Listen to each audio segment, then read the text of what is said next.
Hey there. So my next guest, wonderful person. She started her first entrepreneurial experience right before the Rona started locking everything down. So we got to talk about, what it's like being an entrepreneur, a first-time entrepreneur, and then getting like this amazing experience of being under the gun all the time and everything has to be online all the time. So if you're like worried about like, what do I do? The Rona's going crazy or something else is causing the world to be in calamity. This is a great interview to kind of see like what it's like from a firsthand perspective.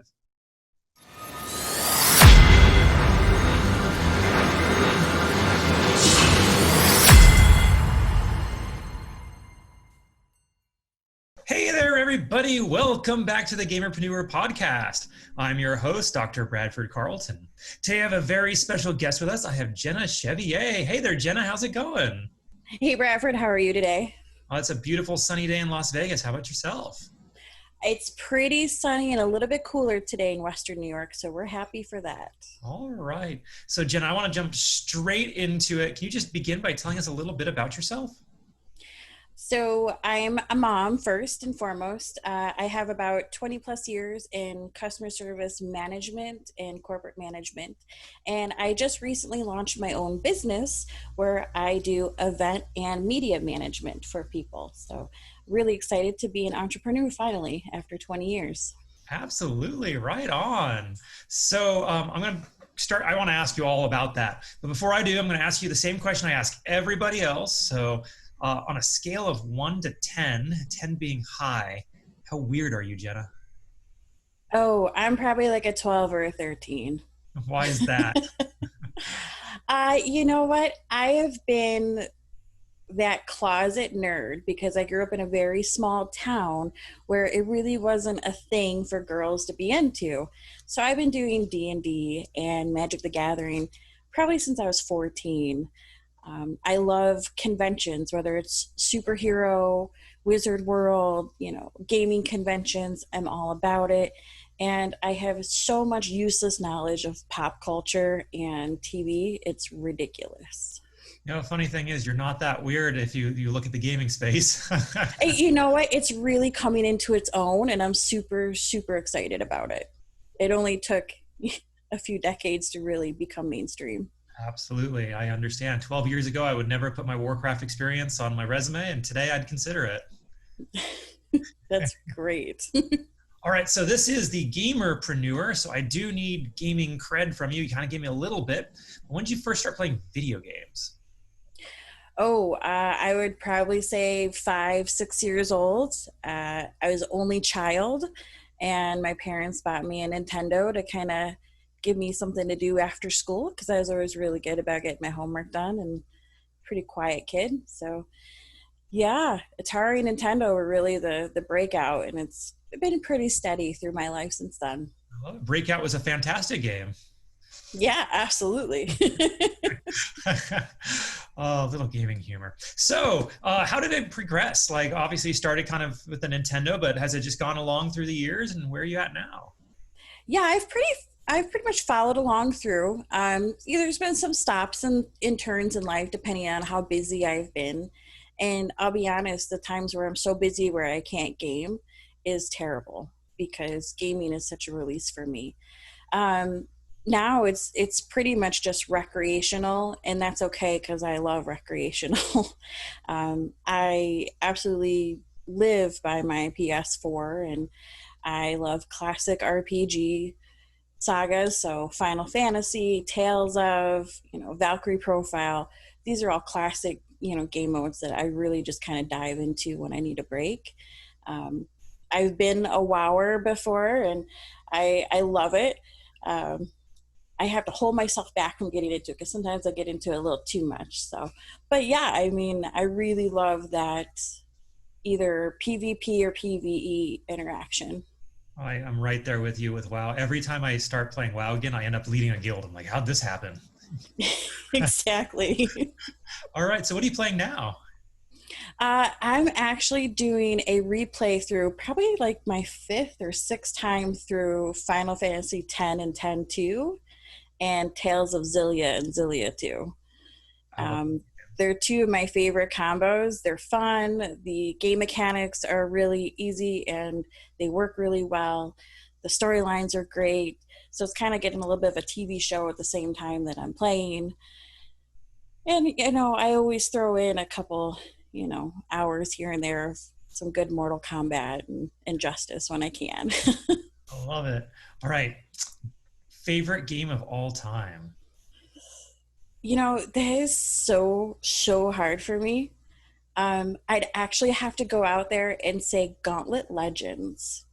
Ooh. I have been a fan since the arcade at the roller skating rink where I used to beat it every week and put my name up at the top. And then I kind of followed through when it came to N64 and pretty much every platform since then. I have a copy of Gauntlet Legends 2, you name it, It's just a great standby for me. You don't hear anybody talking about that one too much. I've dumped hours into it myself, my little brother. Absolutely. It's a fun game, and it's been one that I've been able to kind of pass on to my kids too, so they can jump in and play with me. And it's easy, predictable game mechanics, but it's fun. And I love the nostalgia of it. And I love breaking out my N64 sometimes Okay. for it. All right, so let's hop over to the preneur part. So you just became an entrepreneur. Congratulations. But can you give your professional background? How did you end up getting here? I've actually been in grocery retail and then niche retail for 20 plus years, kind of worked myself up to a corporate trainer level where I've traveled all across the country, setting up new stores, new locations, new markets. And I really just got burnt out. I love the customer. I loved being able to provide a service and a product. I loved making something look amazing, but I just hated working for someone else, and especially when their customer management didn't align with mine. So I've always loved doing events and kind of playing around on social media. So I kind of took those and kind of started a hobby of just helping people with weddings along the way, planning birthday parties, planning corporate events. I always did corporate event planning when I worked for the grocery and niche retailers. And I just kind of said, you know what? I don't need to do it for other people. Why don't I just do it for myself? And so that's where I'm at. And I've made some amazing contacts in the entertainment industry. So in the last year and a half, 2 years, I've really kind of built like this fantastic circle of people where I've been able to work on convention level events, virtual events. I've helped, run social media profiles for up and coming celebrities. I've also helped work on press releases and publicity. So it's kind of taking my customer service background and just really making it into a niche client base, picking one client and really putting everything I got into them, whether it's an in-person event or just getting their name out there in the world. That is so wonderful. Did you have any idea, even 10 years ago, 15 years ago, that you'd be where you're at now? Yeah, absolutely not. My small town, anybody that did conventions or like gaming or like celebrities, they're just kind of thought of as you're wasting your time. You're going to grow up and you're going to live here forever. And yes, I did move a little bit away, but I never saw this as a job that I could do for myself. And the more that I met like-minded people who were my age that were still gaming and still loving pop culture and, really like to kind of branch out and do different things, I was like, you know what? Who cares? I'm going to do what I want, because at the end of the day, life is short and working for someone else is just not going to cut it for me anymore. So I picked what I loved and just kind of threw everything in the bucket. Okay. So you said you moved out of your small town. Was that a good thing or a bad thing? It was really a good thing. It was really a good thing. That small town is still kind of very behind the times. Granted, I live in another small town now, but I'm kind of nestled between Buffalo and Rochester. So I've really come up in the world as far as having access to arts and entertainment. And I'm just a pedal like right across the Canadian border. So I can go to Toronto, and there's so much art and entertainment activity here that you can really immerse yourself and meet so many people. Wonderful. Okay. So, can you tell me a little bit more about how your business is doing at the moment? I know with COVID, being an event planner is probably a little tough. Yeah, so that was fun. I literally launched my business about 2 weeks before everything got shut down here in Western New York. So the clients that I had that had in-person events scheduled, we kind of had to postpone. Thankfully, we are actually hitting a stage 4 here in Western New York. So we're starting to re-plan those events to fit within confines, which, would probably make most people upset. But at the same aspect, I love a creative challenge. So you tell me where I have to stay between, and I'm going to make it the best I can with what I got. But at the same aspect, in the meantime, I've been filling my profile with social media management for small businesses in my area as they had to transition to COVID standards. Small restaurants were going to takeout and delivery only, and they have these Facebook pages that haven't been updated in 6 years. So I contacted them and we updated their social media profile. We updated menus, we updated photos. And then that kind of led to doing a couple other projects for, small town local actors, putting together, electronic press kits, things like that. So I've been trying to transition more to an online presence, which has been great. It's actually kept me very steady. And then I've also been helping organize virtual events for small boutique conventions. I love it. Okay. So, what makes you unique? What unique skills do you have that make you good at what you do? I do not give up. Like, I am so, so stubborn. If I see an obstacle in my way, that's fine. I'm going to find a way around it because do or die, it's happening and it's going to be great. And honestly, in my opinion, that's where my creativity is the best, is when I have a roadblock. I can just kind of take it and roll with it and make it into something we never would have thought would happen. And it's probably better off for that. So I really think my stubbornness, my creativity really are my strengths. Right on. Persistence all the way. Okay. So, you're starting up a new business, and I'm assuming this was kind of a transition for you because you've been working all along and then now you're a business owner. What resources are you turning to be able to kind of figure this whole thing out? I'm relying on friends of mine that have also started businesses, which has been super helpful. I have been relying on my local small business development center. I have been fortunate that the local county economic development center as well has been offering a lot of support for small businesses starting out, even businesses in the new age. So we've been doing webinars, and it's kind of just a sharing of resources.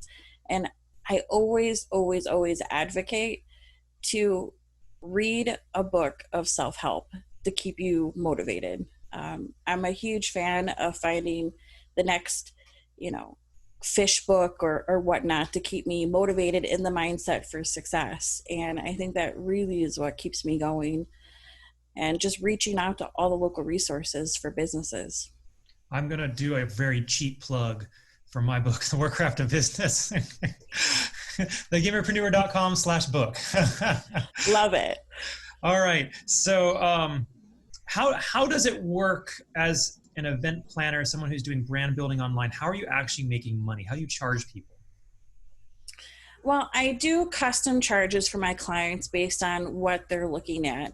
A lot of times I kind of scale it to the size of the business to the size of the ask. If they're asking for, 5-star treatment and red carpet, rollout, that's definitely going to scale my price up. If they're just looking for an update to their presence, then I'm going to keep that in mind, to the fact that they're a small business and they're just trying to get their name out there. And I always try to add that part of my pricing, is that they help me in tune with promotion.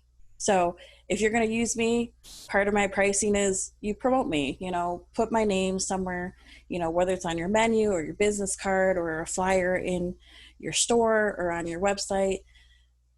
I'll take that as actually a portion off your pricing, just so that we can help each other hand in hand. As far as virtual events and things like that go, I generally do a percentage of the overall sales price and then do a percentage fee for my day if I have to run the event. Okay.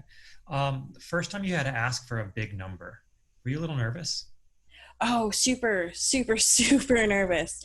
I still get nervous when I ask for big numbers because you never know. But at the end of the day, if you don't do the big ask, you're never going to get the big pay. Um, so you just really have to gauge your client. If you want a big ask, then you need to go for a big client that's going to not blink at it. Absolutely. And you really have to sell your value, what all you can do, a total package, but you also have to be realistic and upfront. You can't, oversell what you can do for them. Absolutely. Okay, so I know you've only been doing this a couple months, so I'm going to ask this question a little differently.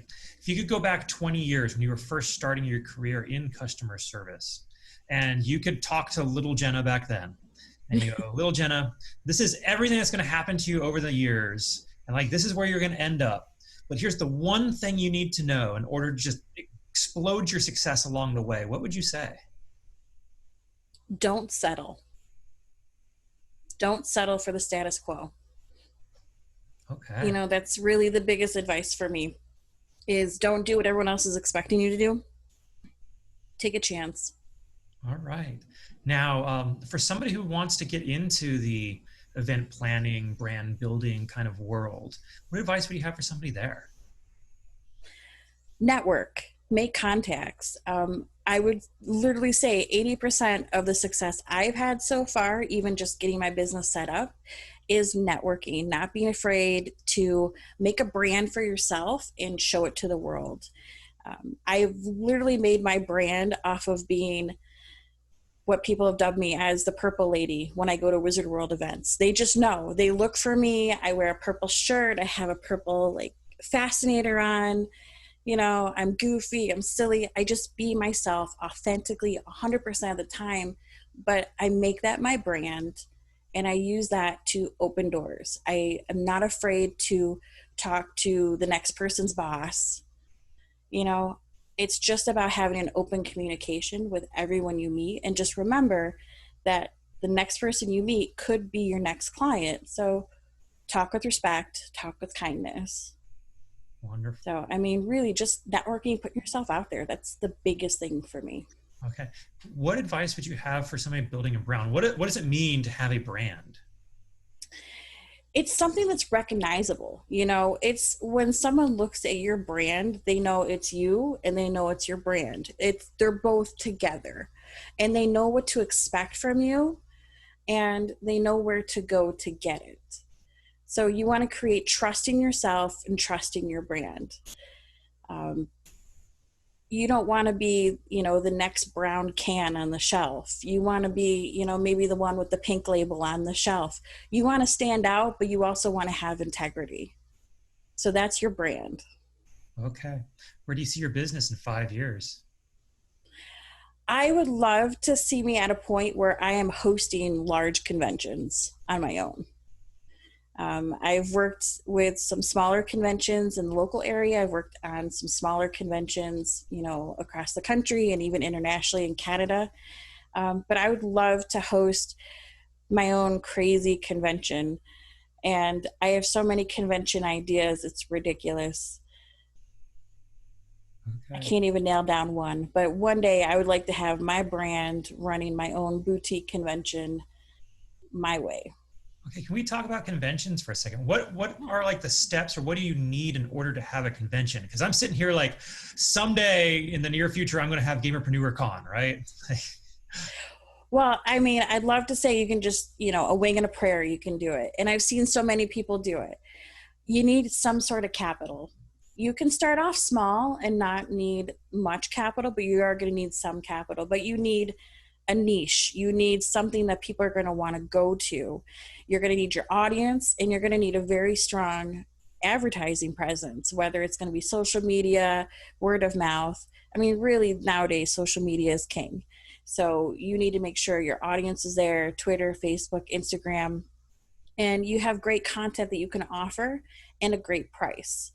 I think a lot of cons nowadays, especially with COVID, you're going to see the bigger cons either get smaller or start to go away just because they've kind of outgrown their standard.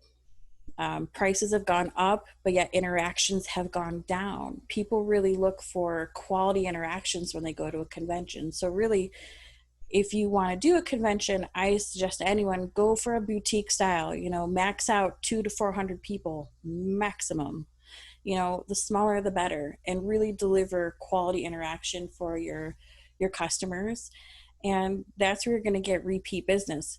You're not going to make a ton of money on your first con. That's guaranteed. But your first con could be the step to the next 5 cons. Wonderful. Okay, I want to pull back and talk a little more personally about you if we can. And I'd like to humble you if possible. You see, I believe that we learn the most from our failures in life. When you have something just go horribly wrong, you have to pick yourself up, dust yourself off, figure out what happened, and then fix it, is when you really learn something in life. So I'd like to ask you, what is something that you have failed at, and what did you learn from it? I'd like to say that the thing that I failed most at was meeting other people's expectations and meeting my own at the same time. And I'll take this back to where I kind of knew that I had to get out of retail and I had to get out of working for somebody else, was that I was at a point where I was living for the feedback that I would get from my superiors up in, home office 3 states away. And there was no way to live. And that failure of owning my own worth really is what held me back in life. And one day it just kind of came crashing down where I said, I can't do this anymore. I'm killing myself. I'm working, 90, 80, 100 hours a week, depending on the week. I'm traveling between, 3 counties. For what? I'm not seeing my kids. So I really think my biggest failure there was not owning my worth and putting those limits down to say, I'm worth more than this. And it's been a tough road. It's been about 2 years for me to really get the confidence to pull back from that and say, I'm worth my time. I'm worth my spare time. Like I would spend gaming or, spend with my children. I'm worth that. And I don't have to stoop to someone else's, hourly level of me or salary level of me. Wonderful. All right. Now, are you working any less though, now that you're an entrepreneur? Yes and no. Yes and no. I mean, I don't have to leave at the drop of a hat and drive to a store an hour and a half away. So that's fantastic.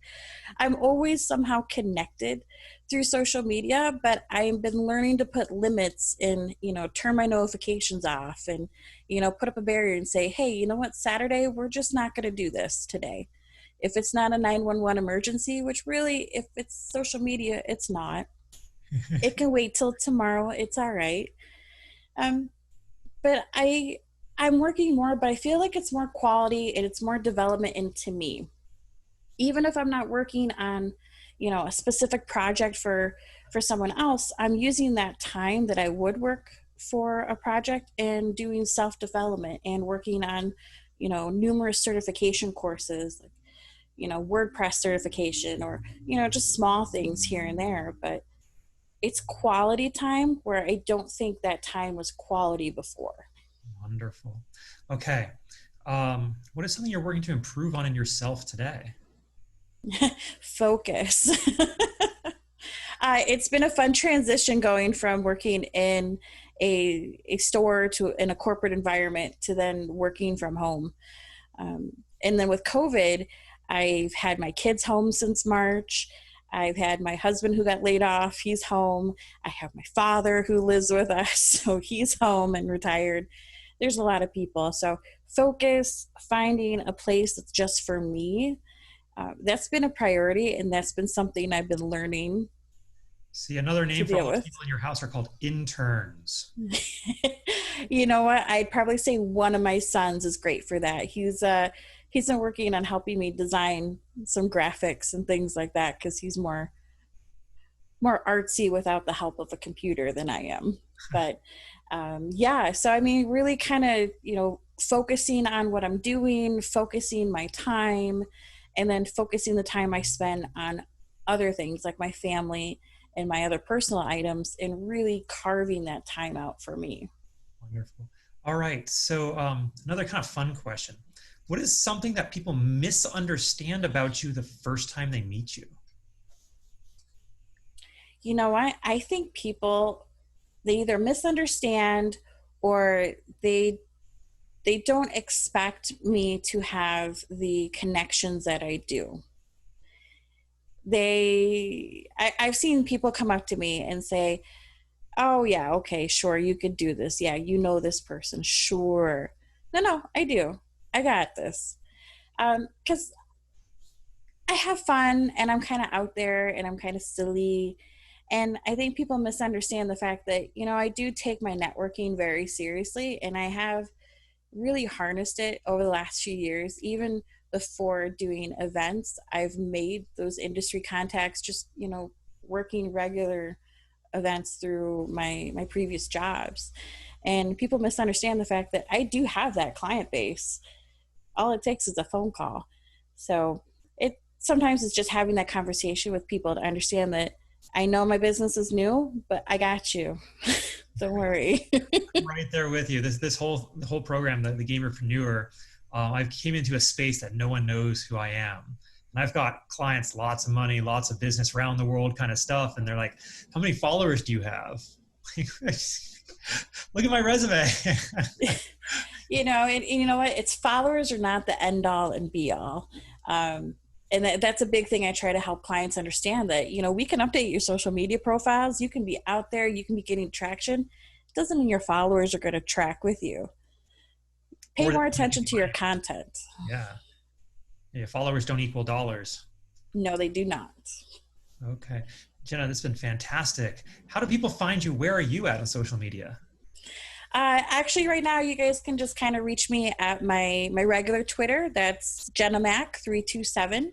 I'm still in the process of setting up all my event management wonderfulness. The last few months has been so crazy. I haven't even sat down to really design everything out to fruition. But if you do look for me, it's Evantageous Media in Marketing, and that's evantageousmediamarketing.com, and also on Facebook. It's a mouthful, but I guarantee it's worth it. Beautiful. Okay, so as we wrap up, are there any last thoughts you want to share with us or anything I didn't ask you think we still need to cover? Honestly, I think we're really great. I think this interview was awesome. Because of the fact I am doing event management and event planning, I do have a couple events coming up if anyone's interested in the fandoms. I'm a huge Charmed fan. I don't know if anybody else is. I'm talking original Charmed. We actually have an event coming up that I've been helping with. It comes up in October. It's called Wicked Weekend, and it takes place in Peabody, Massachusetts. You can actually check that out. I frequently share it on my Twitter, and it'll be listed on my website as soon as I update that. And then I also do a convention that takes place just outside of Toronto, Canada. It's going to be June next year, and it's an Outlander-themed event with First Nations guest stars as well. So it's a whole niche of First Nations meets Scottish culture, and it's really fun. But those are two big public events I have going on right now that if people are interested in, they can check out. But yeah. Wonderful. Well, Jenna Chevier, thank you so much for coming on with us today. Thank you so much for having me. It's been great. Absolutely. And for everybody else, I'm going to remind you all, don't be just a gamer, be a gamerpreneur.